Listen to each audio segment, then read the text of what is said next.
Dalam hal ini kami pakai kolom pipih yang mana semuanya juga suntik-suntikan sahabat BU karena ini renovasi.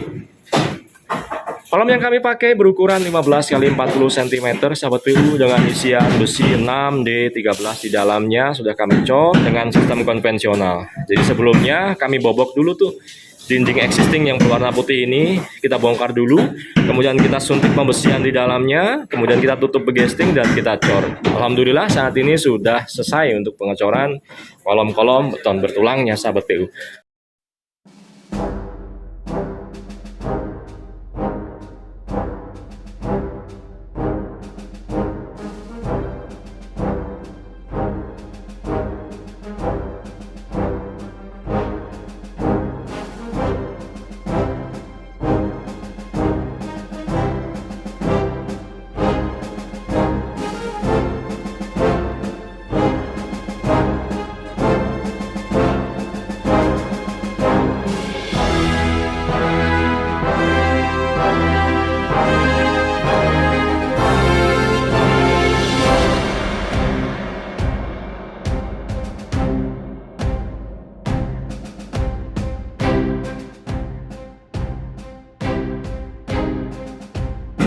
Halo sahabat PU, kembali di channel Nugroho PU. Saat ini saya sedang berada di lokasi proyek renovasi rumah 2 lantai di Tangerang Selatan. Salah satu klaster di Tangerang Selatan ya. Baik, rumah ini dulunya sudah 2 lantai sahabat PU. Ini tangga dari lantai 1 menuju ke lantai 2 existing dengan kamar mandi di bawahnya. Kemudian ini bagian belakangnya, sebelumnya masih ada sisa lahan di sini sahabat PU, namun pemilik merasa kurangnya luas bangunan untuk mencukupi kebutuhannya di rumah ini sahabat PU, maka rumah ini direnovasi. Kami bangun dari nol bagian belakangnya sahabat PU. Kami bangun juga 2 lantai. Menariknya di sini, kami itu sudah melakukan beberapa suntikan pondasi sahabat PU. Jadi di tiap-tiap kolom struktur yang ada di depan ini yang ada di ujung, kemudian ini dan lain sebagainya, itu di bawahnya itu kami sudah melakukan suntikan pondasi footpad atau pondasi tapak atau pondasi cakar ayam yang biasanya diprotes tuh oleh sebagian sahabat PU dalam penyebutan cakar ayam. Baik, apapun penyebutannya, pondasi footpad tersebut itu adalah sebuah pondasi yang tujuannya untuk menahan beban bangunan-bangunan di atasnya secara terpusat disalurkan ke dalam tanah. Runtutannya di bagian paling bawah itu ada pondasi footpad, kemudian pondasi footpad tersebut dihubungkan oleh slope ya, ada slope yang menghubungkan antar kolom sebelum menyalurkan bebannya ke pondasi sahabat PU. Di atasnya terdapat kolom. Dalam hal ini kami pakai kolom pipih yang mana semuanya juga suntik-suntikan sahabat PU karena ini renovasi.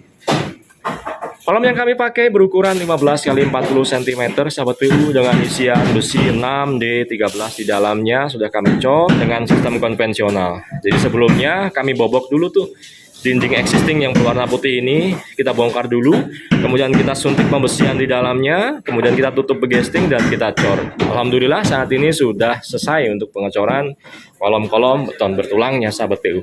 Ada beberapa titik di sini ya, yang kesemuanya adalah kolom-kolom suntikan.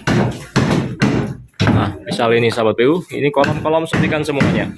Dan di bawahnya ini pasti ada pondasi footpad ya, yang sebelumnya diratakan bebannya dulu oleh slope yang ada di bawah kolom suntikan ini sahabat PU.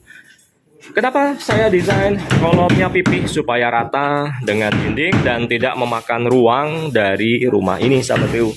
Nah, bedanya dengan bangunan-bangunan dari nol ya sahabat PU, kami tidak perlu melakukan pembongkaran dulu ya. Kalau renovasi sebelum kita bikin kolom itu kita harus bongkar dulu ya. Maka tak jarang biaya renovasi itu biasanya lebih mahal jika kita banding dengan kita bangun rumah di lahan kosong langsung bangun gitu sahabat PU. Secara kesulitan pekerjaan juga tentu lebih susah pekerjaan renovasi jika kita banding dengan pekerjaan bangun rumah dari nol. Karena kita harus menyambung-nyambungkan struktur, kita harus bongkar dulu baru bangun ya, melakukan penyesuaian antara bangunan baru dengan bangunan lama dan sebagainya sahabat PU. Namun apapun itu, kita sebagai orang bangunan yang yang biasa di lapangan harus punya beragam cara untuk mewujudkan rumah impian dari klien-klien yang kami tangani, sahabat BU. Baik, saat ini progres yang sedang berlangsung adalah perakitan besi balok di lantai 2 dan juga perakitan pembesian plat dak konvensional di lantai 2, sahabat PU. Balok dan juga plat lantai tersebut ditahan oleh perancah-perancah bambu seperti ini. Perancah-perancah bambu ini jaraknya kurang lebih di 60 cm-an yang ditanam secara vertikal. Di bawahnya diganjal dengan kayu kasur seperti ini, di tengahnya diikat dengan angkur-angkur bambu seperti ini. Di atasnya barulah sampai ke elevasi balok bagian bawah, ya ini ya. Ini biasa disebut dengan bodeman untuk begesting bagian bawah balok, ya. Bodeman, kemudian begesting balok sisi samping kiri dan kanannya yang ini ya. Kemudian di atasnya menerus dengan begesting plat dak konvensional, sahabat PU. Begesting yang kami pakai itu terbuat dari material triplex 9 mm yang dirangka dengan kayu kaso berukuran 4 x 6 cm, sahabat PU. Untuk balok-balok di atas ini ada yang ukurannya 20 x 40 cm dan ada balok hanak, dan juga untuk plat lantainya itu ketebalannya adalah di 12 cm, yang mana ketebalan plat lantai tersebut masuk ke dalam ketebalan balok. Karena ini sistem konvensional, maka antara balok dan plat lantainya itu unity ya, atau satu bagian, dicor secara bersamaan ya. Berbeda kalau pengecoran dengan bondek, kami cor baloknya duluan baru plat lantainya menumpang. Kalau sistem konvensional seperti ini dicor secara bersamaan, sahabat PU. Nah, di atas yang sedang berlangsung adalah proses pembesian balok dan juga plat lantainya.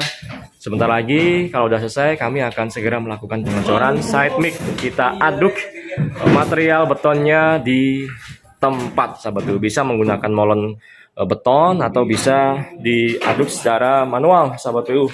Dalam hal ini kami biasa menyebutnya ya, alat untuk mengaduk beton ini dengan sebutan dolak, sahabat PU. Dolak ini adalah sebuah tempat untuk mengaduk material beton, sahabat PU, supaya air semennya nggak lari kemana-mana. Terbuat dari begesting sisaan ya, sahabat PU ya, yang kita rakit persegi 4 ya, kemudian kita jadikan untuk mengaduk beton, mengaduk plesteran seperti itu. Kemudian ini semen yang kami pakai untuk strukturalnya. Ini pakai semen Gresik, semen 3 roda juga kami pakai. Ya pada prinsipnya mau pakai semen apapun sih oke, yang penting sudah standar nasional Indonesia, sahabat PU. Baik, sedemikian dulu yang dapat saya sampaikan pada bahasan kali ini, sahabat PU. Review dari bawah ya, renovasi rumah 2 lantai, sahabat PU, di Tangerang Selatan ini. Doakan proyek ini terus berjalan dengan lancar, karena masih banyak hal yang mau saya bagikan ke sahabat PU semua. Tentu atas izin dari pemilik proyek ini ya. Pak, apakah boleh saya mendokumentasikan progres pembangunan rumahnya untuk para sahabat PU semua? Alhamdulillah diizinkan ya, karena klien kami itu juga bagian dari para sahabat PU semua. Terima kasih, pokoknya doakan yang terbaik untuk saya dan tim supaya dapat menghasilkan karya-karya terbaik untuk keberkahan kita semuanya. Terima kasih sahabat PU, semangat membangun.